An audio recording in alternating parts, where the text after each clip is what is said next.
سلام كمسك الختام. به نام خداوند بخشنده و مهربان. الحمد لله رب العالمین والعاقبة للمتقین والصلاة والسلام على نبینا محمد وعلى آله واصحابه اجمعین. السلام علیکم و رحمت الله و برکاته. درس امروزه درباره حرف‌های میده است که در وقت خواندن قرآن دیده می شوند. حرف اول این الف میده می باشد که در بعضی کلمه ها دیده می شود. اکنون بیایید مثال ها را با هم خوانده براییم. مثال اول الهون. ببینید بعد از حرف لام الف میده آمده است که ما مقدار 2 حرکت کشیده خواندیم. الهون. مثال دیگر الرحمن. ببینید بعد از حرف میم الف میده ایستاده است که مقدار 2 حرکت کشیده میخوانیم. الرحمن. مثال دیگر لکن. لکن. مثال دیگر هذا. هذا.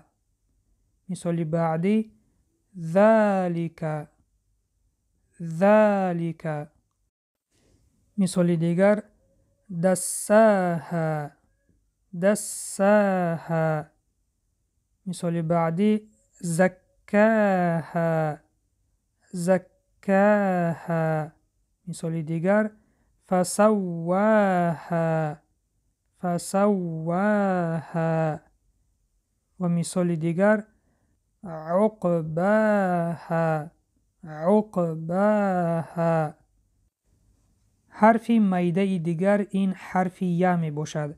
ببینید شکلش چنین است که سرشوی حرف یا است و مثال های این چنین می باشند. مثال اول بیهی. بیهی. ببینید کسره آخر که بعد از آن حرف یا میده آمده است ما مقدار 2 حرکت کشیده خواندیم. بیهی. بیهی. مثال دیگر بأمریه. بأمریه. مثال دیگر بحکمیه. بحکمیه. مثال دیگر هذیه. هذیه. مثال دیگر ولیه.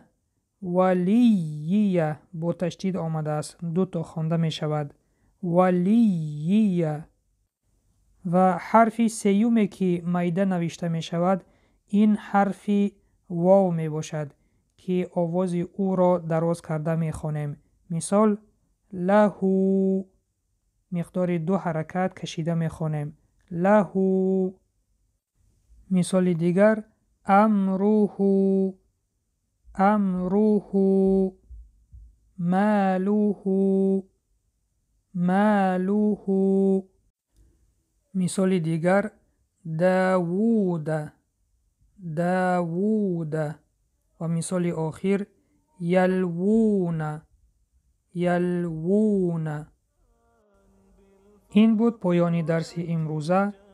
وظیفه خانگی این مثال هایی که خواندیم در دفتر کاری خود نوشته بار دیگر آنها را تکرار کنید.